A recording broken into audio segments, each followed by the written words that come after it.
Your world, your challenges, your faith.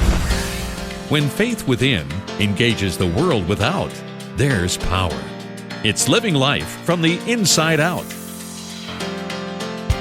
We know that Jesus called those who love him to serve others, and we also know that it can be tricky in the middle of a pandemic when we're supposed to stay 6 feet apart. So how are Christians caring for others, and what does it look like? We'll talk about that today on the Family Life Inside Out interview podcast. I'm Martha Manikas Foster, and my guest today is Dr. Jamie Aten, a disaster psychologist and the founder and executive director of the Humanitarian Disaster Institute at Wheaton College. HDI is a faith-based academic disaster research center with the goal of helping God's people prepare and care for a disaster-filled world. Welcome, Dr. Aten, to Inside Out. Thanks so much for having me. Dr. Aten, we know that we're called by Jesus to feed and clothe and house and visit and share who he is with people around us. So to start us off, what do you see as the greatest needs to meet during this pandemic? And are the needs all that different than before COVID-19? Well, one of the things that we found in our research is that the needs that are occurring and unfolding in COVID-19 are very similar to what we've seen in disasters that we've studied around the globe. But in many ways that the current pandemic needs have been really amplified and compounded by the additional stress of going through this global crisis. And we actually just released a new manual and some resources on spiritual first aid that we've really boiled it down to how to meet the people's 5 core needs in the time of pandemic, that being belongingness needs. So looking at like our social needs that we have and our relationships, looking at livelihood needs. So looking at things like income and jobs, and can we meet our basic resources? Can we get access to healthcare? Right. Then looking at emotional needs. So how is our mental health holding up through all this stress? And then looking at safety needs. You know, are we safe at home? Are we, having thoughts of hurting ourselves or someone else? Trafficking has also been an additional issue that has seemed to have been compounded by this. And then the last one being spiritual needs.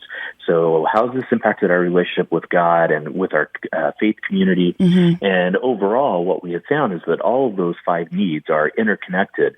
And so all of them have a spiritual foundation. Yeah, when I just think from my own personal experience and, watching what's been going on, there's the existential. My existence is actually on the line with this deadly disease that has no cure. But then there's all of the other trauma is too strong of a word, but the ripple effects that are consequential, right? I'm isolated, or I have been isolated. My community is broken up because we're isolated. So many things that are part of what makes me a whole person have been interrupted. Absolutely. And that's one of the things that makes disaster so traumatic. So you had used that word. And I think for some people, COVID-19 would fall into that category because in many ways what happens is that it really violates the meaning of how we thought we understood the world, who we are in this world, and even our understanding of God at times. If you're just joining us, you're listening to the Inside Out podcast on family life. I'm delighted to be talking today with Dr. Jamie Aten, founder and executive director of the Humanitarian Disaster Institute. Dr. Aten, the coronavirus has changed how most of us do most things, and I think you've alluded to that.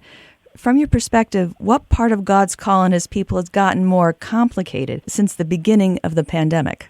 Well, one of the things that we've seen in our research around the globe in different contexts has been that one of the biggest powers that the church has is the power of gathering together in community. That we see God, promises that where 2 or more come together and pray, that he answers those prayers, and that he calls us to come together as a community, especially during difficult times. And so therein kind of lies the paradox that we also know that psychologically that when we come together, that's one of the biggest predictors of resilience for people going through a major crisis like this pandemic.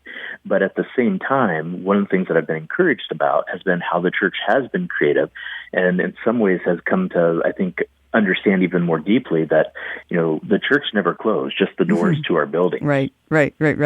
Do you know, during the polio scare, when churches must have been closed, and during other pandemics and epidemics, was the church able to be as resilient? Should we be grateful for Zoom, for instance, that we live in a time when there are opportunities that didn't exist during other epidemics?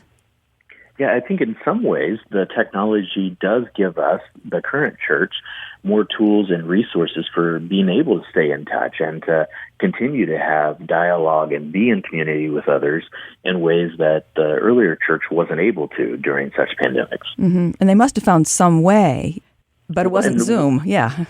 Part of what it was, though, was that if you think about the family life, family kind of structure, that most families were larger during those time periods than what they are now. Uh-huh. And sometimes you even had more multi-generational homes than what we may have now as well. So in some ways, it was kind of like having house church, but it was largely just your family. Oh, that's fascinating. That's fascinating. So as we look at what we have in front of us, we really can't change the facts of the situation. What are some practical ways that you see churches caring for their neighbors right now in this situation, even while following the precautions that are necessary during a pandemic? And how would you guide churches to move forward in ministry to those in need, given our situation? Well, one of the things at the Institute that we've really been encouraging others to do is for the church to think about what has been their unique blessing and what are their unique strengths and resources that they have. What is it that they do well? Mm-hmm. And to start there with responding to the pandemic. So, for instance, maybe your church has a very strong ministry toward older adults, or maybe your congregation has a thriving ministry for youth. Mm-hmm. So what we would encourage is to start with those specific ministries and then think about how can we start there and start to pivot them to be able to respond to the pandemic. So, for instance, maybe it's caring for older adults. We know that they're at higher risk, but also that they're experiencing more loneliness than almost any other generation. So finding ways to continue to do things like delivering meals, but doing it in ways where we're maintaining social distance, making sure that we're taking proper precautions and preparing our meals, making sure that we're wearing masks, that it's those just small practical things that we can do to allow us to still be able to provide practical presence to those who are hurting. So not invent anything right now, at least don't start out inventing something right now, but work on what you know best. Is that what I'm hearing? Exactly. Start there. And then what allows you to do is to really work through some of those challenges, but you're working from a place of strength. And then so once you figure out kind of the different hoops or barriers that you might have to address when actually implementing a program for caring for the older adults, for example, then you have a better sense of what those challenges might be if you want to start expanding into new areas of ministry. Mm-hmm. So it gives you kind of an early sense of success before moving on. Right. And I imagine that since you have relationship with that group of people, then you can also have their feedback more easily, right? You're not starting with a new audience. You have people who you've been in relationship with, and some of the elderly or the teens can say, you know what, this would work better for me, or this is where my need is more. You could have those conversations, right? Exactly, that there's already an established relationship. And that's one of the things that we really have been trying to encourage the church through this entire pandemic with some of the manuals and resources that we've been developing in response to COVID-19, which is we really want to encourage the church to be the church, that's what the world needs most from us, that the church already has relationships, especially with underserved and marginalized people in their communities. Mm-hmm. And so by being able to start there, we already know who's most vulnerable, whereas maybe an outside organization or a larger organization, maybe a government example, may not have the same relationships. So it could actually be harder to get care to those individuals.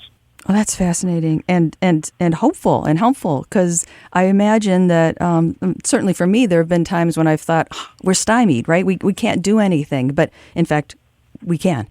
Yeah, thank you. Exactly. And the other part for me, that's been encouraging has been seeing how the church has stepped up and also been creative. That one of the things that I've shared in some other places and I've written on is what I've kind of referred to as spiritual Band-Aids, that there's some things that we can do to really just encourage others that are really small, but go a long way. So, for example, we actually had some neighbors a while back that we saw them early on in the pandemic, and they had brought chalk and, created little pictures and messages to our family. Uh-huh. And that was just super meaningful. But it only took them 5 minutes, and, it's something literally that kids can do. Mm-hmm. And yet it was something that here I am months later still reflecting back on in a positive light. Right. Well, thank you. And now I have that picture in my mind. Some of the things that I saw on social media where whole neighborhoods were doing that kind of thing, or going for art walks by looking at everybody's driveway. I thought that was fascinating too. Yeah, exactly. Yeah. Well, thank you. Thank you for the work that you're doing, and thank you so much for joining me here today on Inside Out. Well, thanks for having me. My guest has been Dr. Jamie Aten, founder and executive director of the Humanitarian Disaster Institute at Wheaton College. You'll find a link to HDI and its resources where you find Inside Out podcasts at fln.org/insideout. I'm Martha Manikas Foster with Inside Out on Family Life.